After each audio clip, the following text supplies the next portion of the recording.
할렐루야. 네, 오늘은 지난 시간에 이어서 예레미야서 네 번째 시간, 마지막 시간입니다.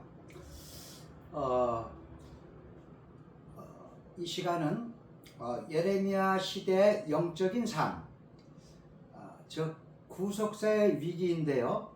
특히 성전 파괴된 예레미야서 39장을 중심으로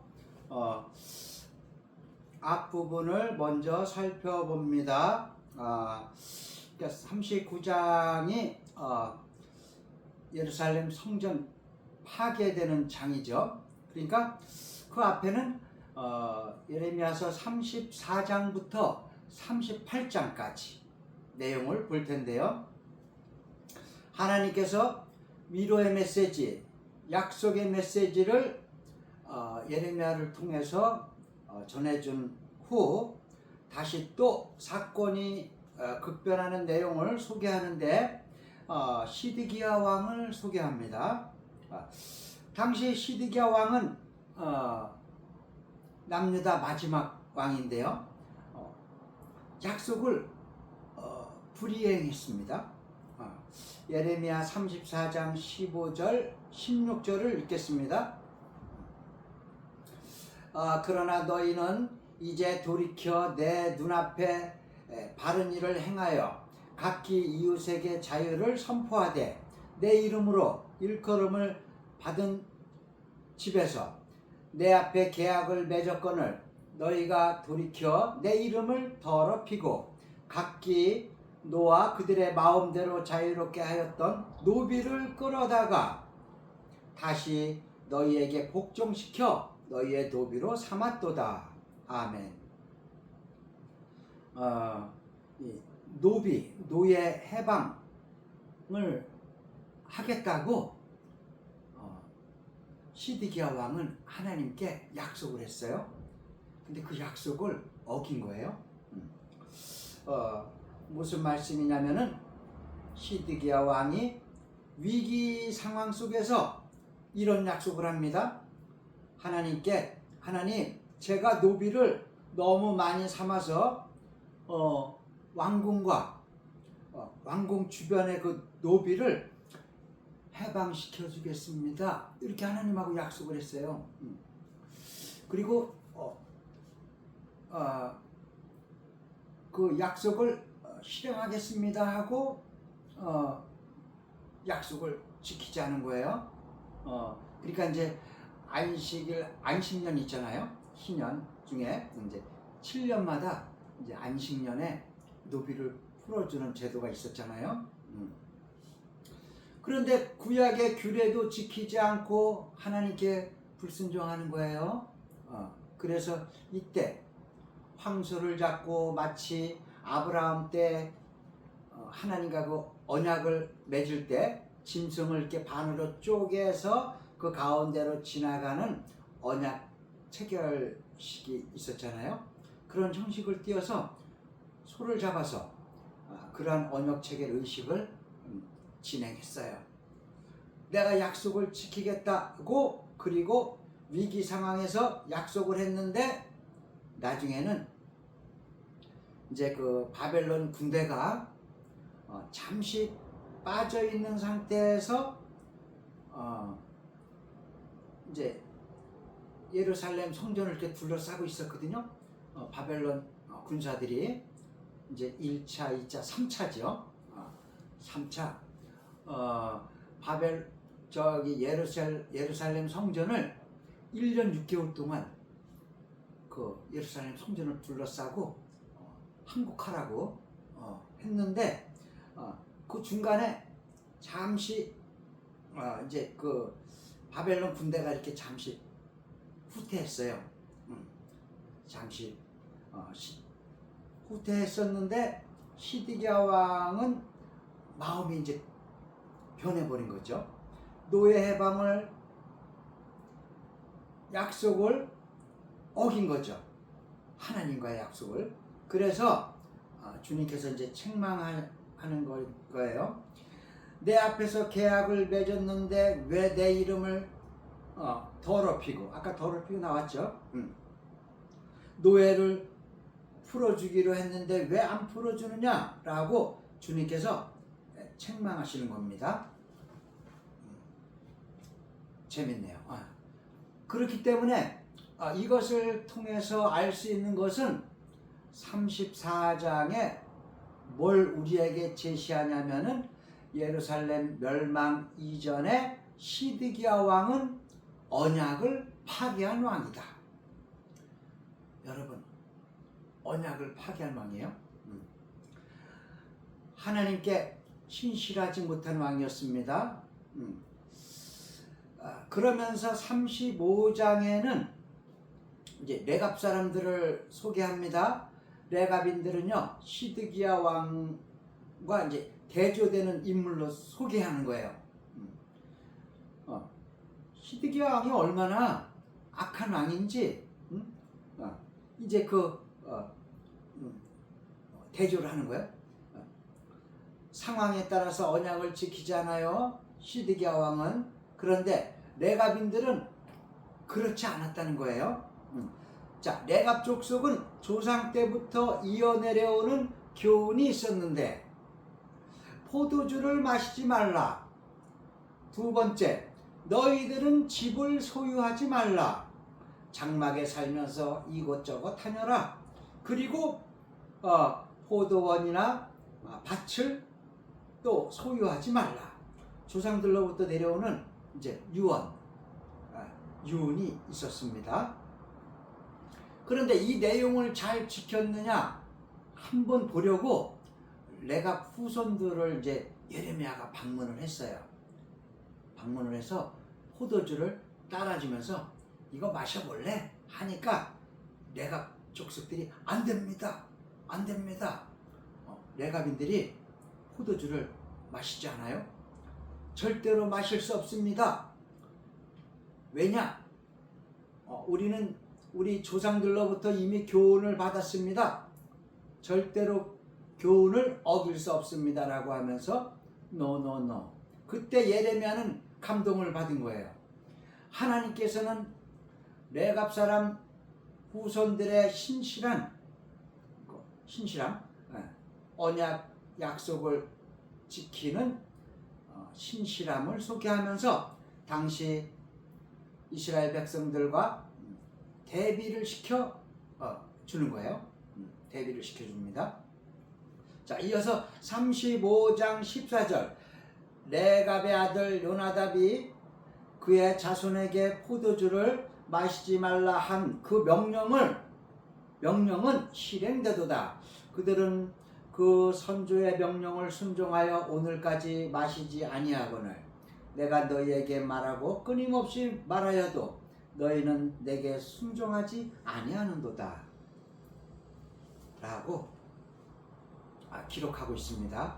이스라엘 백성들은 불순종합니다. 레갑 족속들은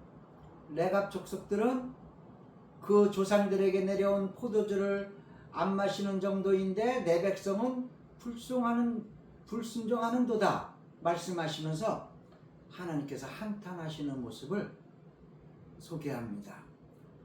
레갑인들을 35장에 메시지를 소개해주고 후에 레갑인들의 칭찬과 더해서 그들에게 더 귀한 약속도 주십니다.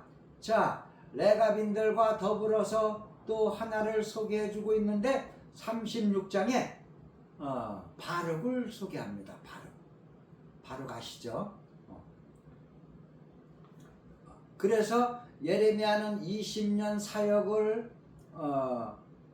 하고 이후에 23년 만에 말씀을 기록합니다. 바룩에게 불러주면 바룩이 1년 동안이나 예레미야 말을 기록하면서 보관을 합니다. 그 두루마리 책에 모두 기록했어요. 그리고 낭독하기까지 합니다. 하나님께서 이렇게 말씀을 기록하게 하셨고 낭독하게 하셨고 하나님의 마음을 알 수 있는데 그게 뭐냐면 어떤 방식의 편지를 통해서든 사람의 몸의 행동을 통해서든 하나님 말씀은 무조건 선포되고 전파되어지길 원하는 것이 주님의 마음이잖아요. 그래서 바룩이 예레미야가 선포한 메시지를 1년 동안 모두 받아 적었습니다. 얼마나 소중한 메시지예요. 그리고 이것을 읽을 때 그들이 들었던 왕궁의 고관들이 마음에 찔려서 회개했다는 거 아니에요? 너무 놀라워서 이런 말씀이 있었냐고 그러면서 여호야김 왕께 가서 예레미야가 쓴 두루마리를 말씀 한번 이제 들어보소서 하고 이제 했는데 여호야김 왕이 못된 행동을 한 거예요.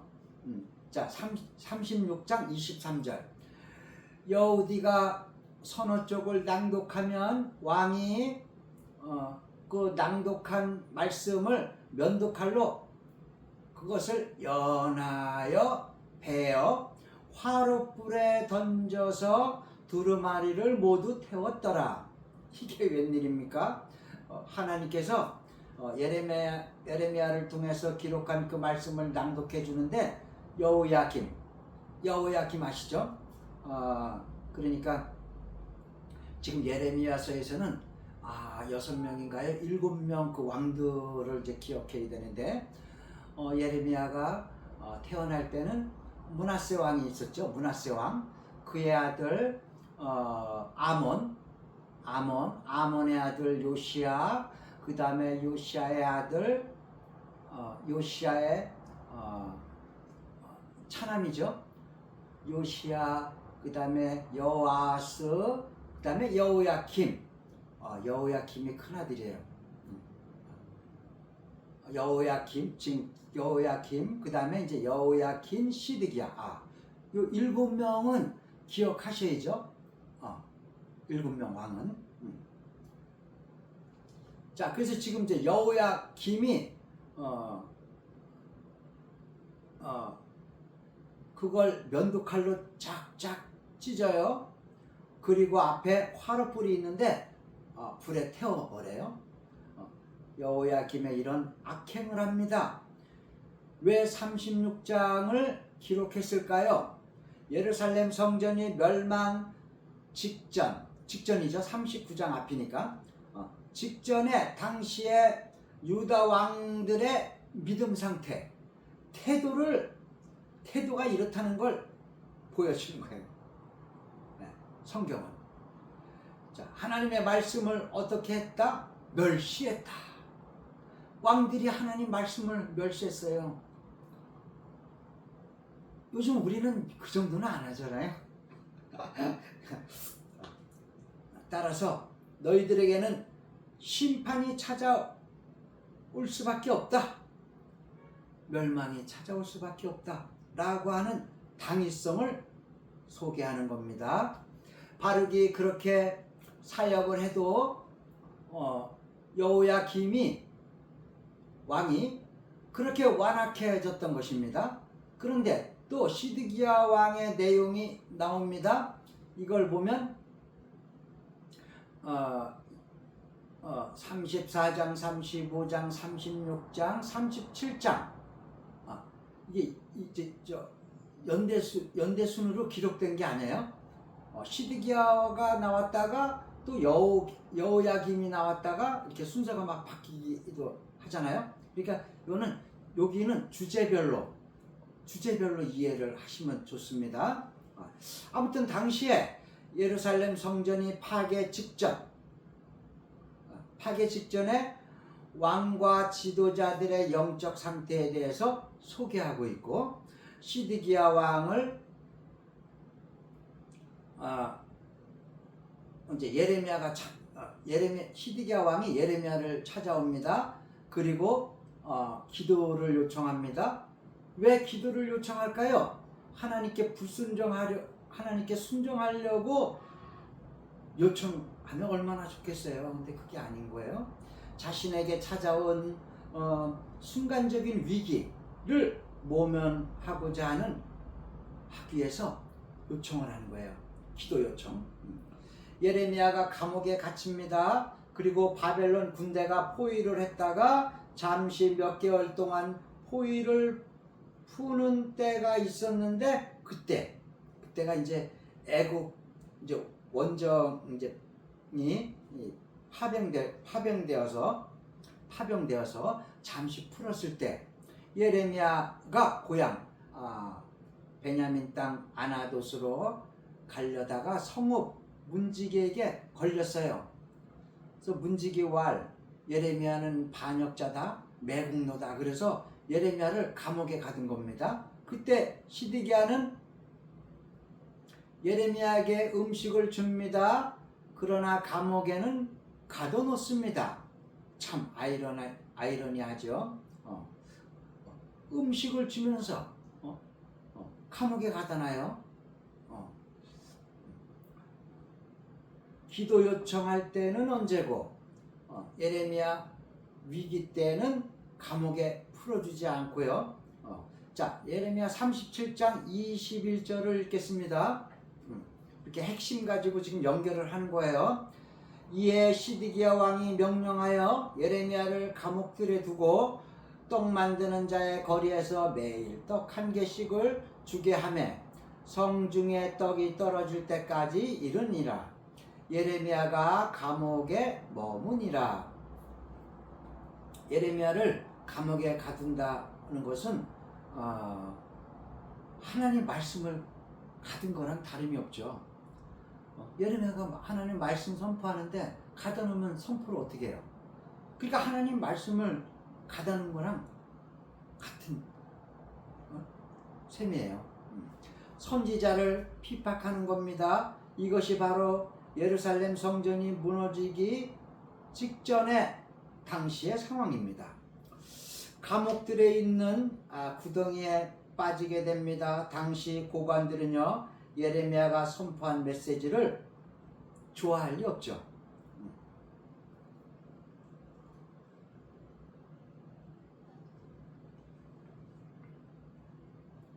하나님 말씀을 구덩이에 쳐넣은 격이죠. 그때 하나님께서는 예레미야를 불쌍히 여겨주십니다. 공유를 베푸십니다. 그래서 예레미야를 구덩이에서 이제 그 줄을 사용해 가지고 이제 구덩이라고 하면 이제 옛날에 그 운물을 연상하시면 돼요. 운물, 깊은 운물이에요. 그래서 예레미야를 구덩이에서 줄을 사용해서 건져내십니다. 38장 6절. 그들이 예레미야를 끌어다가 감옥들에 있는 왕의 아들 말기야의 구덩이에 던져 넣을 때 예레미야를 줄로 달아 내렸는데 그 구덩이에는 물이 없고 진창뿐이므로 예레미야가 진창 속에 빠졌더라. 참으로 하나님의 선지자의 그 사명이 힘들고 어렵습니다. 예레미야 초안부에는 매맞기도 하고 미움도 당하고 온갖 시련 중에 예레미야 선지자의 사명 감당하는 모습을 보게 됩니다. 자, 38장에서 예레미야가 구덩이에 던져집니다. 또 구덩이에서 다시 건져줍니다. 이때 시드기야가 또 찾아옵니다.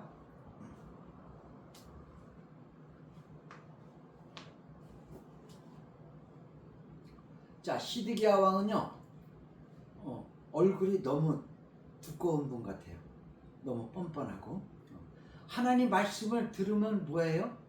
실천을 안 하는데, 순종을 안 하는데, 기도를 요청하면 뭐예요? 실천을 안 하는데. 자, 시드기야가 뭘 하는데요.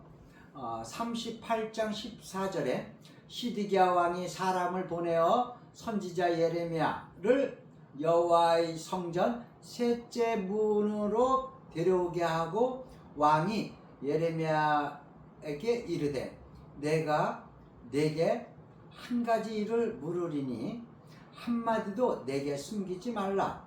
시드기야는 자꾸만 주변 상황이 안 좋아져서 바벨론 군대가 포위를 하고 어려운 일이 당할 때 담대하지 못해요.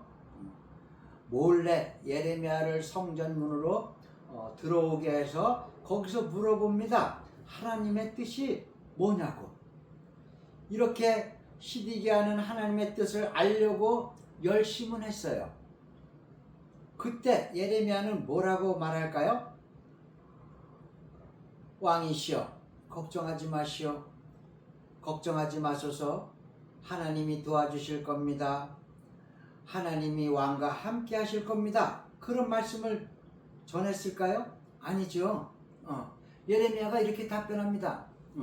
38장 17절 18절 예레미야가 시드기야에게 이르되 만군의 하나님이신 이스라엘 하나님 여호와께서 이와 같이 말씀하시되 내가 만일 바벨론 왕의 고관들에게 항복하면 내 생명은 살겠고 이 예루살렘 성이 불사름을 당하지 아니하겠고 너와 내 가족 왕 가족이요 이 살려니와 내가 만일 나가서 바벨론 왕 고관들에게 항복하지 아니하면 이 성이 갈대아인의 손에 넘어가리니 그들이 이 성을 불사를 것이며 너는 그들의 손에 벗어나지 못하리라 하셨나이다. 아멘.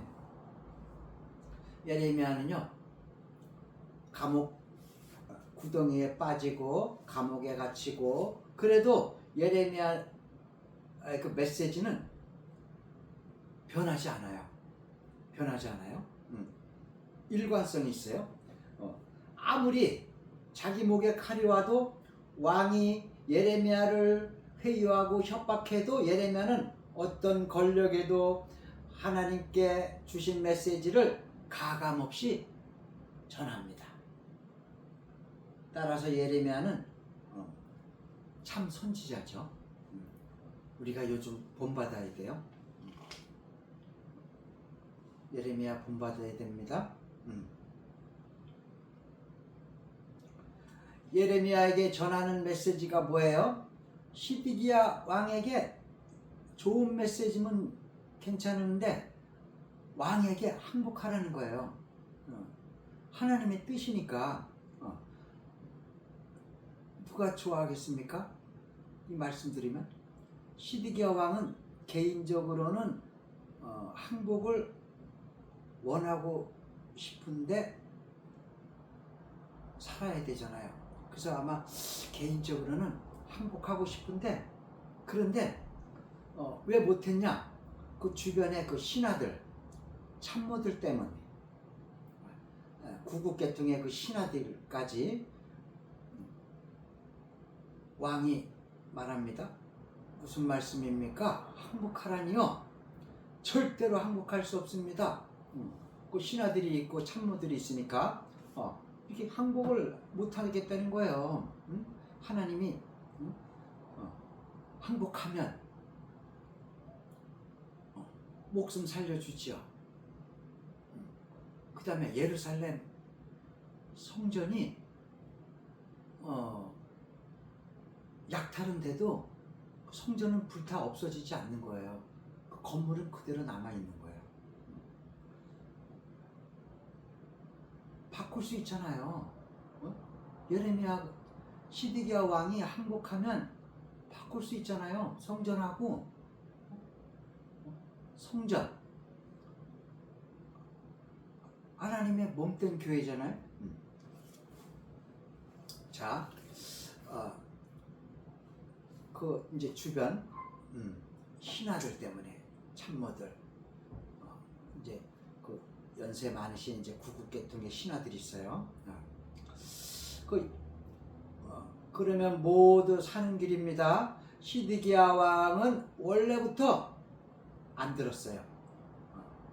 절대로 항복 안 합니다. 오늘도 많은 분들이 하나님의 뜻을 알려고는 해요.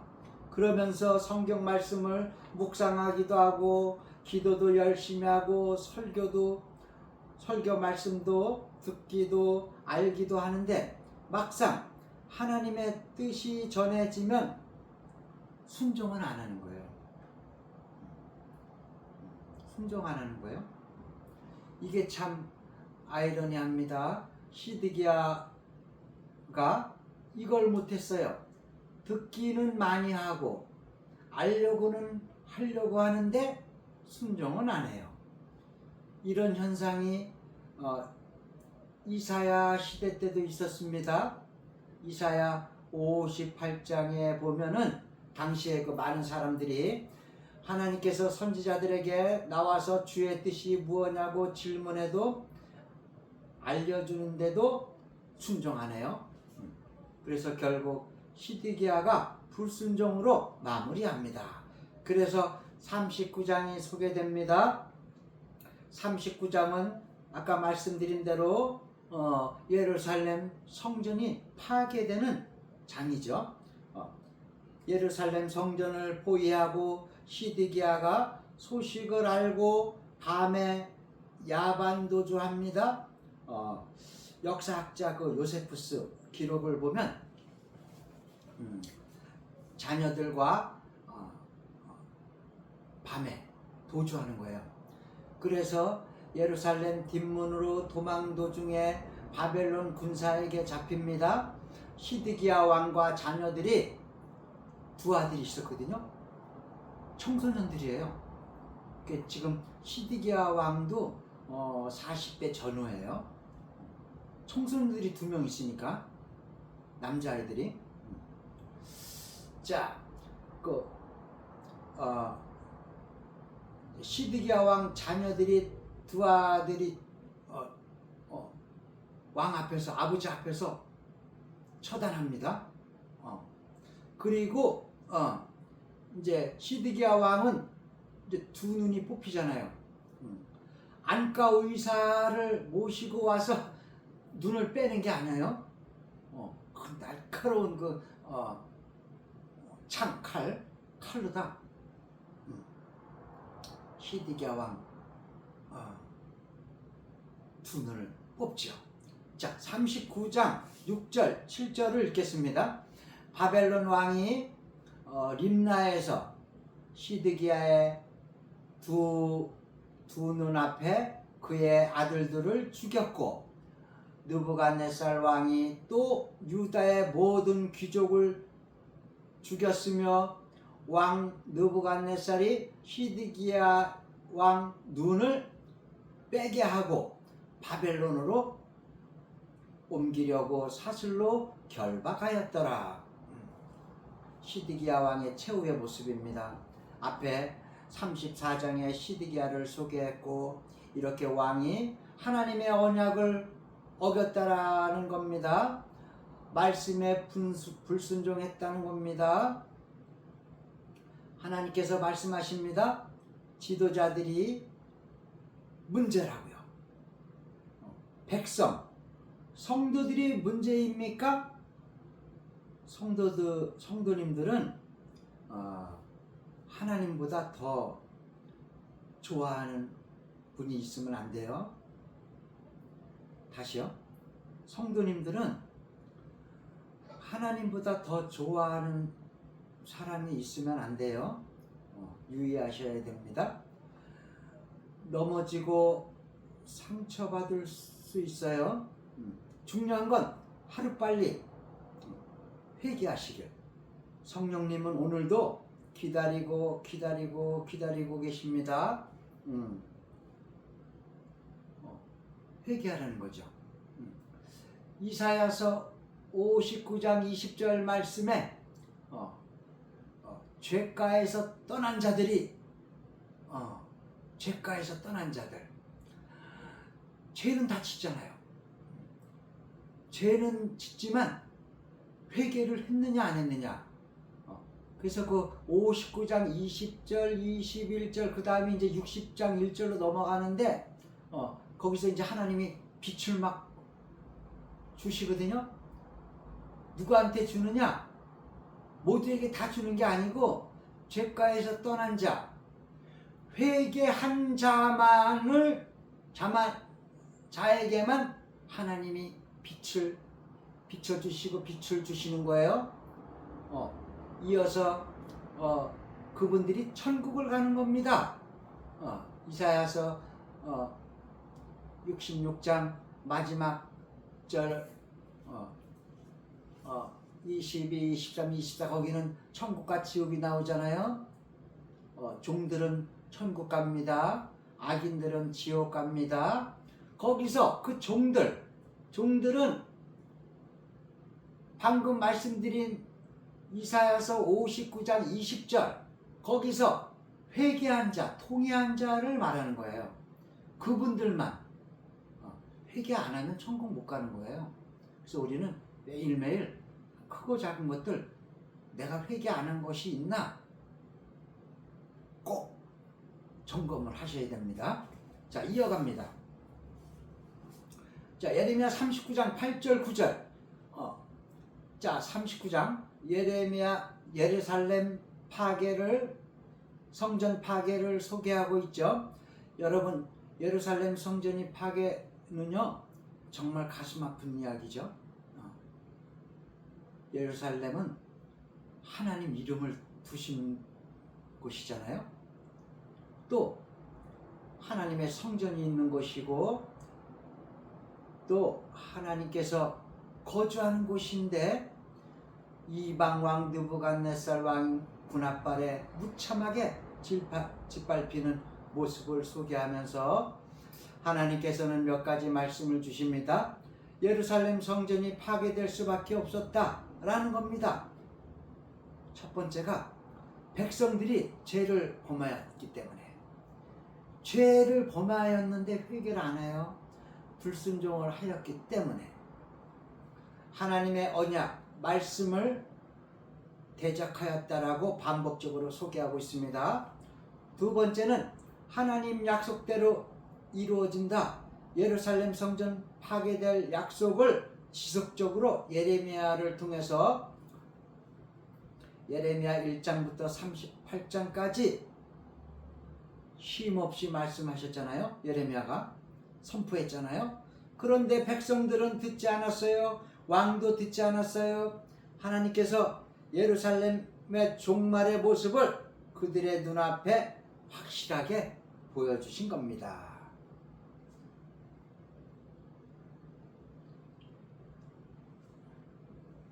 지난 강의 때도 말씀드렸는데 예레미야서는 핵심이 두 곳이 있다고 그랬잖아요. 앞에 30장부터 33장까지 새 언약 위로의 말씀 메시지이면서 새 언약이 거기 있죠. 그게 첫 번째로 중요하고요. 그 다음에 두 번째가 예루살렘 성전 파괴 39장 여기가 두 번째로 중요한 것이에요. 그 두 핵심만 알면 예레미야는 그냥 아웃라인을 탁 잡을 수 있는 거예요. 통으로. 자, 다음. 자, 39장이 어떻게 보면 예레미야서의 하이라이트다. 하이라이트 중에 하이라이트입니다. 물론 부정적이죠. 부정적인 하이라이트지만 그런데요, 이렇게 예루살렘 성이 다 무너지고 군합발에 짓밟히고 백성들은 끌려가고 포로로 끌려가고요. 불타는 와중에도 한 사람은 살아남습니다. 누굴까요? 예레미야죠.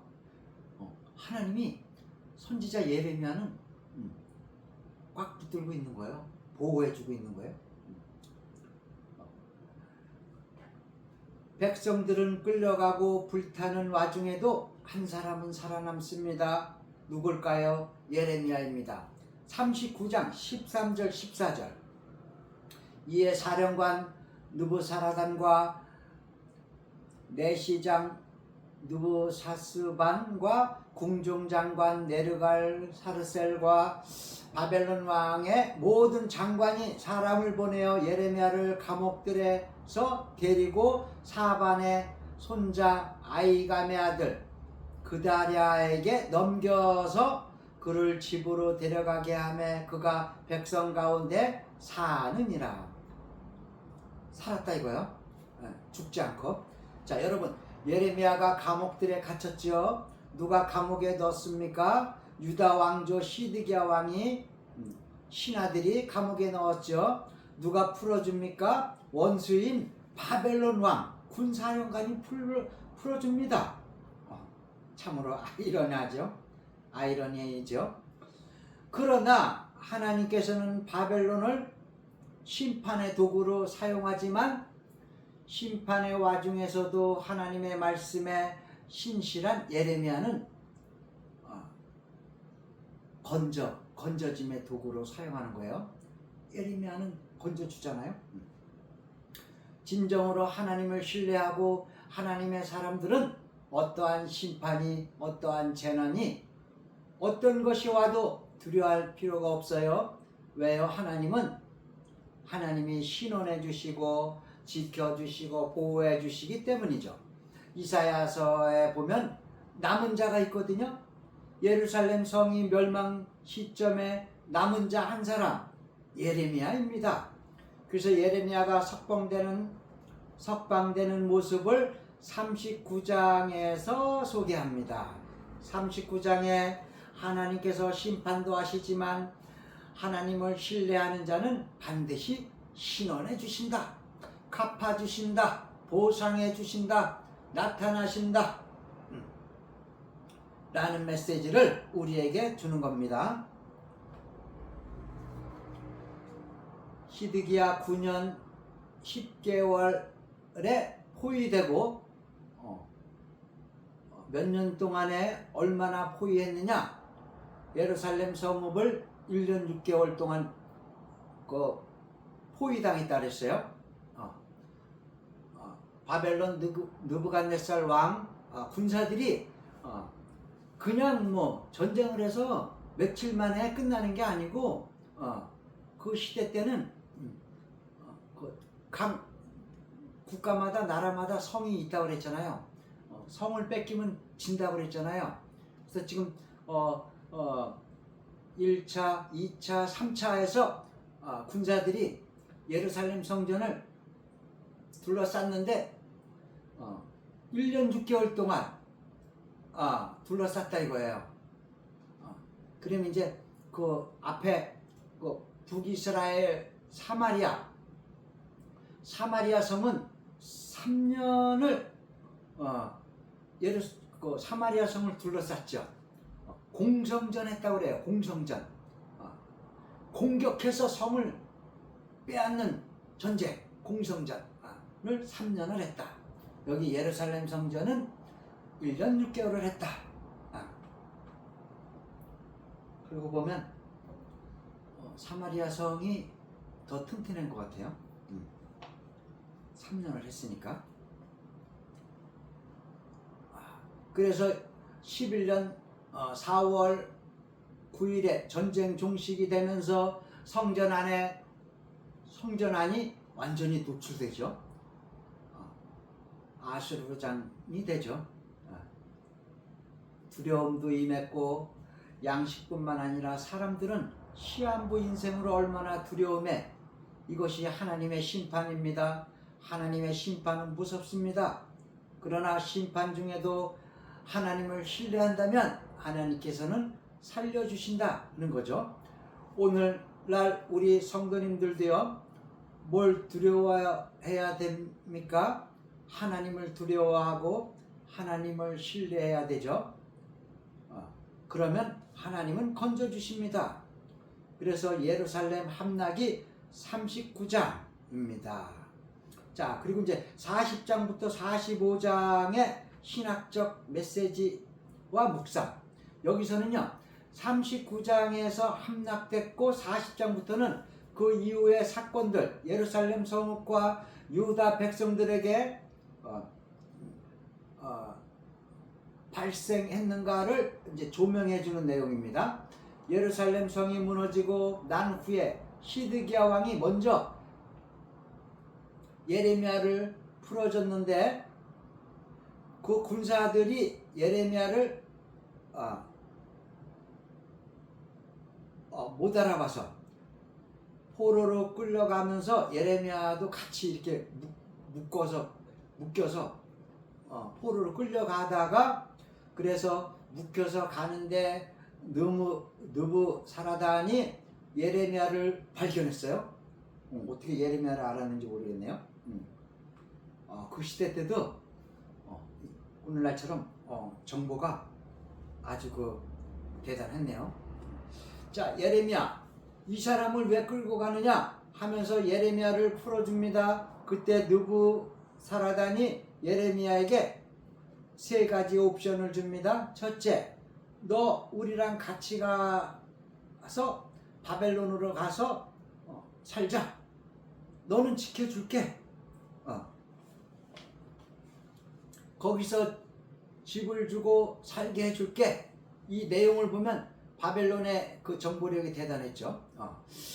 유다 땅 선지자 메시지를 증거하는 것을 이미 파악했다 볼 수 있고, 그래서 예레미야를 살려주잖아요.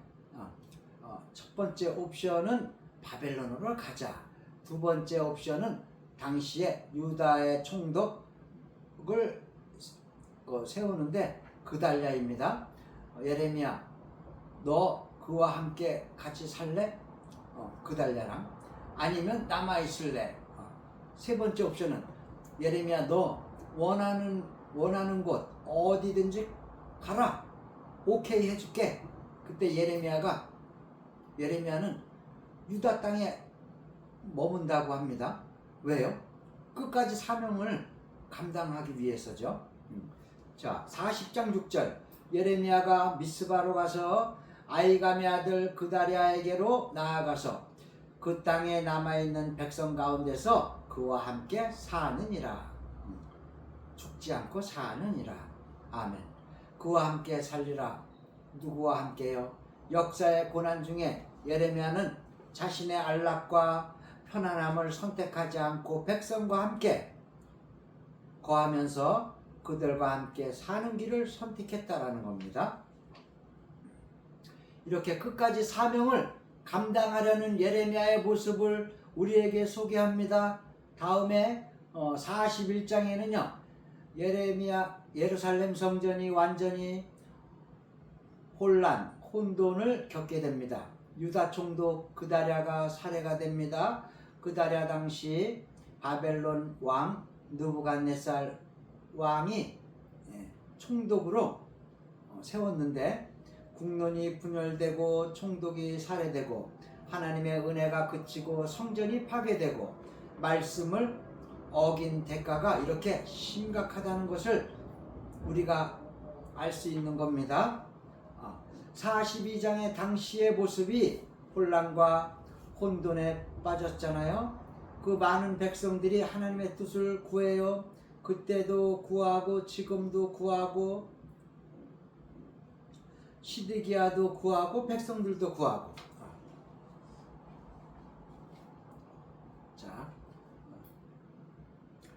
자, 어떻게 구했는지 봅니다. 42장 2절, 선지자 예레미야에게 이르되 당신은 우리의 탄원을 듣고 이 남아있는 모든 자를 위하여 당신의 하나님 여호와께 기도해 주세요. 기도해 주셔서 당신이 보는 바와 같이 우리는 많은 사람 중에서 남은 작은 무리니, 남은 작은 무리 적다. 적은 무리니. 42장은 기도 요청과 하나님의 응답. 우리의 탄원을 듣고 우리를 위해 기도 요청합니다. 하나님의 뜻이 무엇입니까? 참으로 혼란스럽습니다. 어떻게 해야 됩니까?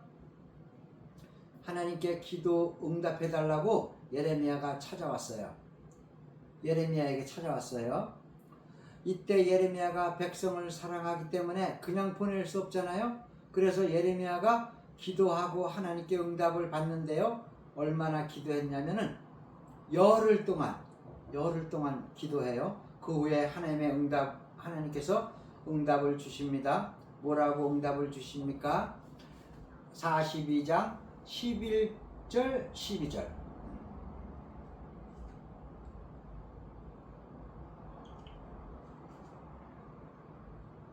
여호와의 말씀이니라.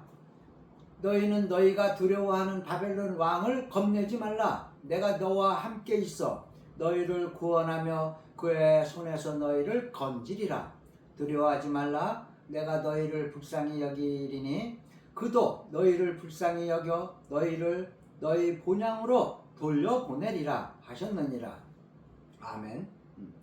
자, 이게 왜 이런 응답이 왔냐면요, 당시에 백성들에게 시대적 상황 속에서 그 백성들에게 가장 큰 문제가 뭐냐면은 두려움이에요. 두려움.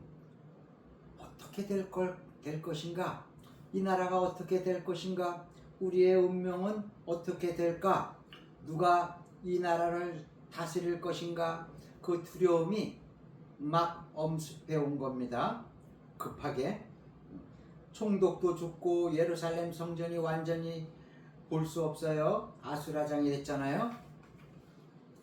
백성들은 그때 두려움을 피하고자 그들은 어떤 결단을 했을까요? 그들은요, 애굽의 그 풍요로움을 탐냈습니다. 지금 현실의 위기를 모면하고자 하나님은 그들을 바벨론으로 가라고 했거든요. 바벨론으로. 그러면 내가 보살펴 주겠다. 너희를 건져 주겠다. 겁내지 말아라 했는데 바벨론으로 가라고 응답해 주셨는데 순종을 해야 되겠죠. 그리고 하나님 말씀처럼 너희들 불쌍해서 이 땅으로 돌려 보내리라 하면 그 말씀을 믿어야 되겠죠. 그런데 백성들은 어떻게 반응했냐? 애굽으로 가는 거예요. 43장에 끝까지 말 안 듣죠. 그래서 주님께서 뭐라고 말씀하십니까? 내가 애굽을 칠 것이다. 내가 애굽을 칠 것이다. 하나님이 친다고 하시는데 43장 11절에 실은 이제 그가 와서 애굽을 치고 죽일 자는 죽이고 사로잡을 자는 사로잡고 칠 자는 칼로 칠 것이다. 여기서 이제 그가가 바벨론 왕 느부갓네살 왕을 가리키는 거예요. 하나님이 도구로 사용하시잖아요. 애굽을 칠 것이다. 자, 너희가 바벨론 왕 눈을 피하고 애굽으로 도망가? 바벨론 왕이 애굽으로 갈 거야. 애굽 땅도 접수할 거야. 그런데 사람들은요, 애굽 땅에서요, 애굽의 그 우상들, 하늘의 여왕들이라는 그 우상들을 막 섬겨요. 그런데 자기들만 가는 것이 아니라 예레미야를 억지로 끌고 갑니다.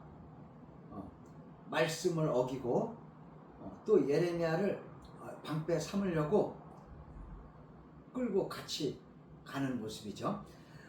하나님 말씀을 들려줘도 순종하지 않아요. 애굽 땅에 왜 가려고 할까요? 애굽 땅에는 나일강이 있잖아요. 나일강. 풍요로움이 있어요. 농사에 적합한 그 삼각주가 있죠. 애굽 땅은 잘 먹고 잘 살 수 있는 곳입니다. 애굽은 이스라엘 백성들에게는 유혹의 장소였죠. 그런데 이스라엘 백성들은 하나님의 말씀을 신뢰하기보다 현실 속에서 두려움에 빠져서 세상으로 가는 길을 택했다라는 거예요. 그때 예레미야가 그들 중에 끌려가면서 가만히 있었을까요? 아니죠. 뭐라고 했을까요? 말씀을 선포했죠. 예레미야가 마지막으로 이들에게 설교합니다. 예레미야의 그 최후 설교 44장은 애굽에 있는 유다 백성들에게 재앙이 임할 것이다. 44장 27절 말씀, 보라 내가 깨어있어 그들에게 재난을 내리고 복을 내리지 아니하리니 애굽 땅에 있는 유다 모든 사람이 칼과 기근에 망하여 멸절되리라 라고 말씀합니다. 하나님께서 바벨론에 있는 왕을 데려다가 애굽 사람들을 치고 그 땅에 재난을 보내고 제발 애굽으로 내려가지 말아라, 기근을 보낼 것이다, 하나님의 뜻에 순종하라고 하나님이 말씀하셨는데, 그런데 백성들은 말을 안 들어요. 왜요? 이미 백성들은 애굽을 택했고 결정했기 때문에. 말씀 묵상할 때 조심해야 할 것, 하나님 말씀을 들을 때 내 마음, 내 결정을 내려놓으셔야 됩니다. 하나님 말씀을 묵상할 때 이걸 가지고 묵상하면, 내 마음, 내 결정을 내려놓지 않으면, 이걸 가지고 묵상하면 말씀이 안 들려요. 말씀이 안 들리죠. 말씀이 안 들어와요. 그리고 내가 원하는 것만 듣게 되죠. 그런데 하나님 말씀을 묵상하고 성경을 펼 때는 나의 그 어젠다, 내 계획, 내 생각을 일단 다 백지화시키고 난 후에 하나님의 음성을 듣는 자세가 필요합니다. 그렇지 않으면 아무리 말씀해도 듣기만 하고 행동은 내가 결정한 대로 한다는 거죠. 내가 결정한 대로 하죠. 그런데 하나님께서는 그 결정으로 가실 경우에는 나중에 어떻게 된다? 그것에 심판이 임한다는 거예요. 이게 지금 마지막 예레미야의 최후의 설교에 나타난 하나님의 메시지인 것입니다. 자, 45장 마지막 예루살렘 성전 파괴되고 난 다음에 사건 가운데서 마지막은 어떻게 마무리하나, 이제 바룩을 위한 메시지로 마무리하는데요. 바룩은 그렇게 하나님 말씀을 기록하고 낭독하고 예레미야와 함께 동역의 일을 감당했잖아요. 바룩의 인장 반지가 고고학적으로 발견된 것이 있는데요.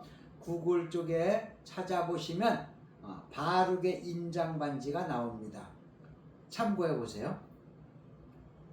그런데 하나님께서 바룩을 신원해 주시겠다고 약속하십니다. 45장 5절 말씀. 내가 너를 위하여 큰 일을 찾느냐? 그것을 찾지 말라. 보라, 내가 모든 육체의 재난을 내리리니 그러나 내가 가는 모든 곳에는 내가 너에게 내 생명을 노량물로 주듯 하리라. 여호와의 말씀이니라. 이건 무슨 말씀이냐? 바룩은요, 뭔가 자기를 위해서 큰 일을 경험했어요. 큰 일을 구하고 찾았어요. 그런데 큰 일은 무엇인지 본문에는 나오지 않아요.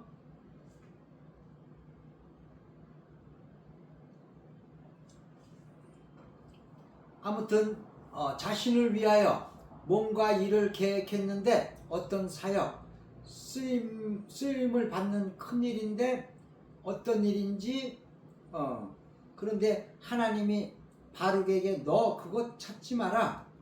자신을 위하여 뭔가 큰 일을 하려고 하지 마라. 우리도 자신을 위해서 일할 때가 있잖아요. 내가 이 땅에 모든 백성에게 심판을 내리고 재난을 내릴 거야. 그러나 내가 너의 생명은 보존해 줄 거야 라고 약속해 주십니다. 살아남은 사람이 예루살렘 성이 멸망할 때 살아남은 사람이 3명이에요. 예레미야, 그리고 에벤멜렉, 예레미야를 이제 구원해준 구스, 이디오피아 네시, 이렇게 3명 주님이 살려주셨습니다. 하나님께서는 반드시 신원해 주시는 하나님이시다라는 것을 45장을 통해서 마무리 설명을 해주고 있습니다. 그래서 하나님의 구원은 항상 2가지입니다. 이사야서에 나오죠. 여기 예레미야서에도 나옵니다. 하나님 이사야서는 구원의 책이죠. 구원에는 신원하심과 심판하심 두 가지 하나님의 속성과 성품이 있다. 큰 구조가 있다. 전에 공부했습니다. 예레미야서에도 나옵니다. 중요하니까요. 자, 한마디로 구원이거든요. 하나님의 속성과 성품이 예레미야서에 여전히 소개되고 있는 것입니다. 예레미야 46장에서 52장까지를 살펴봅니다. 이제 예레미야의 마지막 부분입니다. 46장에서 51장까지는 열방을 향한 메시지라고 되고 있는데요. 소개되는 국가는 애굽, 블레셋, 모압, 암몬, 에돔, 다메섹, 게달, 하솔, 엘람, 바벨론. 자, 열방을 향한 그 신탁은 애굽으로 시작해서 바벨론으로 마칩니다. 자, 처음에 애굽이었죠. 마지막은 바벨론이었고. 자, 왜 애굽이 먼저 나와요? 처음에 먼저 나왔어요. 이스라엘 백성들이 지금 어디를 가고 있습니까? 애굽으로 내려가고 있잖아요. 그러니까 애굽이 먼저 나온 거예요. 그래서 애굽에 대한 메시지를 처음에 배열에 놓은 것입니다. 마지막에는 바벨론을 소개하는 것이고요. 애굽에 대하여 어떤 말씀을 할까요? 곧바로 내가 심판 칠 거야.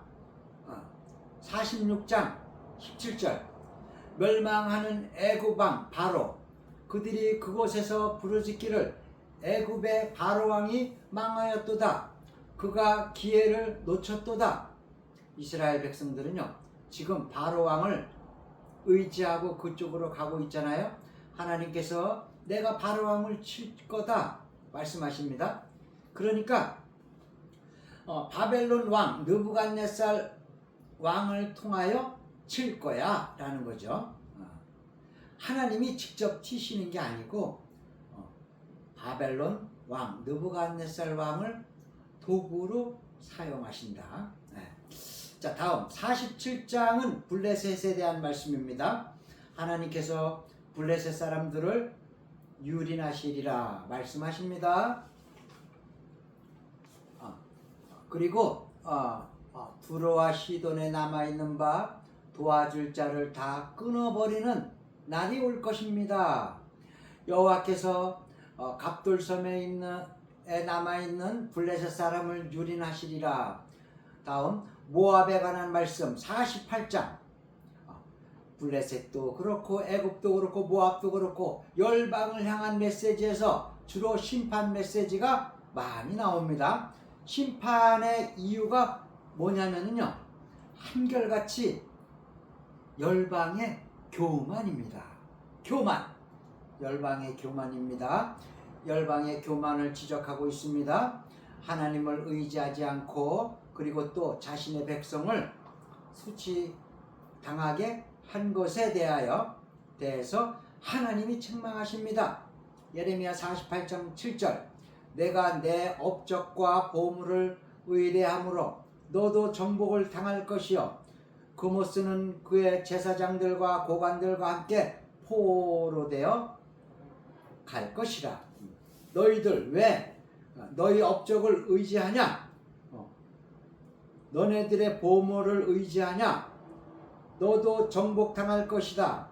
그리고 48장 13절 이스라엘 집이 베델을 의지함으로 수치를 당한 것 같이 모압이 그못으로 말미암아 수치를 당하리라. 이스라엘의 베델은 이스라엘의 후반부에 가서 완전히 우상의 장소였거든요. 그 후로 인해서 멸망하였던 것처럼 모압 또한 그모스 이방신을 인하여 수치를 당할 것이다. 48장 29절 우리가 모압의 교만을 들었나니 심한 교만 곧 그의 자고와 오만과 자랑과 그 마음에 거만이로다. 교만에 대한 여러 단어가 집약되어 있네요. 모압은 교만 때문에 모압을 성지순례 가시면은요, 오늘의 그 요르단 지역인데요. 요르단 지역 엄청나게 풍요롭고 곡식도 많고요, 양들도 많이 기르고요, 아주 살기 좋은 곳이래요.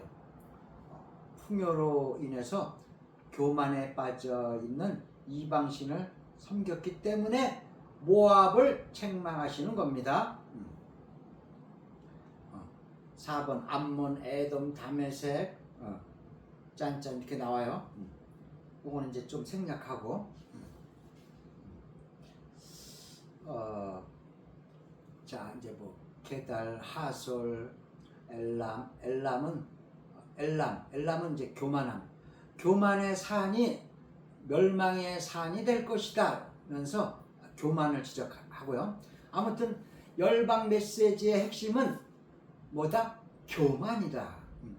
열방의 메시지의 핵심은 교만이라는 거예요. 교만. 이사야서에도 13장부터 23장 한 10장 되네요. 거기에도 그 열방의 메시지가 나오죠. 자, 선지서에는 이렇게 열방의 메시지가 다 나와요. 에스겔도 마찬가지고요. 자, 마지막 바벨론인데요. 바벨론에 대한 메시지. 신학적으로 보면 내가 너를 사용했다. 도구로 사용했다. 그런데 너희들이 스스로 자고해졌다. 자만했다는 거예요. 너희들이 잘나서 한 것처럼 하나님을 무시하고 멸시했다라고 하면서 바벨론의 교만에 대하여 지적하고 있습니다. 바벨론이 그렇게 한때는 승승장구했지만 그들의 멸망은 심각했죠. 그러면서 51장 54, 56절에 바벨론으로부터 부르짖는 소리가 들린다. 갈대아 땅에 파멸의 소리가 들린다. 결국 하나님께서는 이 세상 나라의 하나의 그 아이콘인 바벨론도 멸망시키겠다. 바벨론의 멸망은 세상 나라의 멸망이다 같은 거예요. 세상 나라의 멸망이 곧 바벨론의 멸망이다 라는 것을 여러분이 기억하시면 되겠습니다. 다음 첨부가 나오는데요. 52장은 시드기야의 그 배반과 죽음, 또한 그 예루살렘이 멸망하는 그 시점을 좀 더 확대해서 자세히 돋보기로 들여다보듯이 섬세하게 설명해주는 뭐예요? 섬세하게 설명해주는 부분이에요. 이것은 열왕기하 14장 18절에서 25장 30절 내용이 유사하다고 말씀드립니다. 시드기야 아들이 죽는 모습들을 이젠 맨 마지막 그 다음에 무너지는 성전을 소개하고 모든 백성들이 바벨론 포로로 끌려간 것을 소개하고, 그런데 마지막을 어떻게 마무리하냐면은 여호야킨 왕에게 베푼 호의를 소개하면서 마무리합니다. 여호야킨 왕이요. 자, 52장 32절 34절 그에게 친절하게 말하고 그의 자리를 그와 함께 바벨론에 있는 왕들의 자리보다, 자 거의 끝나갑니다. 왕들의 자리보다 높이고 그 죄수의 의복을 갈아입히고 그의 평생 동안 항상 왕의 앞에서 먹게 하였으며 그가 날마다 쓸 것을 바벨론 왕에게 받는 정량이 있었고 죽는 날까지 곧 종신토록 받았더라. 아멘. 여호야킨 왕이요, 왕의 상에서 같이 식사를 해요. 느부갓네살 왕하고 같이 식사를 하는데, 자 여호야킨은 회복을 소개하고 마무리하고 있어요. 왜냐하면 왜 이걸 말했을까요? 그 예루살렘 성이 망하고 유다 왕조가 멸망하는 순간이었지만 하나님께서는 유다 왕조의 명맥은 이어주신 거예요. 명맥을 이어야 되잖아요. 예수님까지. 그래서 지금 마지막 왕은 시드기야 왕이지만 그 시드기야 왕은 이제 삼촌이니까 시드기야 왕은 해당이 안 되고 그 앞에 왕 여호야킨 왕 유다 왕조가 멸망하는 순간이지만 하나님께서는 유다 왕조의 명맥이 이어주신 거예요. 그래서 한 줄기의 등불, 한 줄기의 소망을 제시해 주고 있는 겁니다. 여호야긴은 나중에 복구가 되고 그에게 음식을 갖다 주고 종신토로 죽는 날까지 그 바벨론 왕이 주는 음식을 먹고 살아가는 것으로 마무리하고 있습니다. 그리고 이 정량을 받았다고 했잖아요. 이게 고고학적으로 이 정량에 대한 내용이 토판으로 발견되었어요. 여호야긴에게 베푼 호의, 정량, 이것도 저 구글에 있어요. 구글을 쳐보면 자료가 나옵니다. 우리가 이제 예레미야를 묵상할 때 어떻게 해야 되느냐? 첫 번째, 하나님의 절대 주권과 인간의 현실, 타락하고 소망 없는 현실이어도 하나님은 살아계셔서 자신의 뜻과 계획대로 모든 역사를 주관하신다. 한국교회도 주관하시고 개인적인 삶도 주관하신다 라는 그 하나님의 주권과 인간의 현실 사이를 좀 이해를 하시면 좋겠고요. 두 번째, 개인의 영적 상태에 대한 인식이 좀 필요해요. 우리가 너무나도 하나님 말씀을 듣기는 좋아하지만 순종하지 않는 이 시대를 조명해 볼 수 있어야 되겠고, 그 다음에 진정한 회개의 태도가 필요하겠고, 회개할 때 종국적으로 예레미야서가 말씀하는 메시지를 통한 예수 그리스도를 통한 회복을 우리가 이해해야 될 것입니다.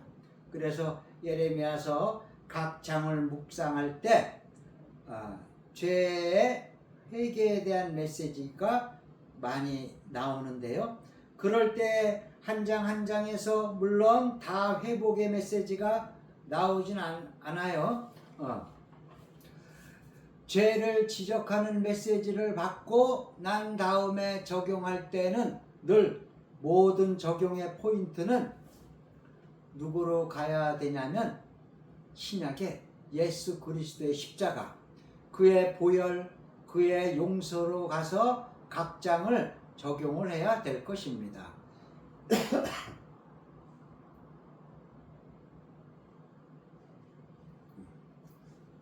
이 외에도 여러 가지 많지만 이 정도로 이제 개인적으로 적용하고 오늘날 이 시대 한국 교회를 향하여 이 민족을 향하여 예레미야의 심정으로 우리가 이 말씀을 묵상하고 하나님께 기도하는 시간이 되었으면 합니다. 예레미야서는 다양한 핵심 구절이 있는데요. 참고해 보세요.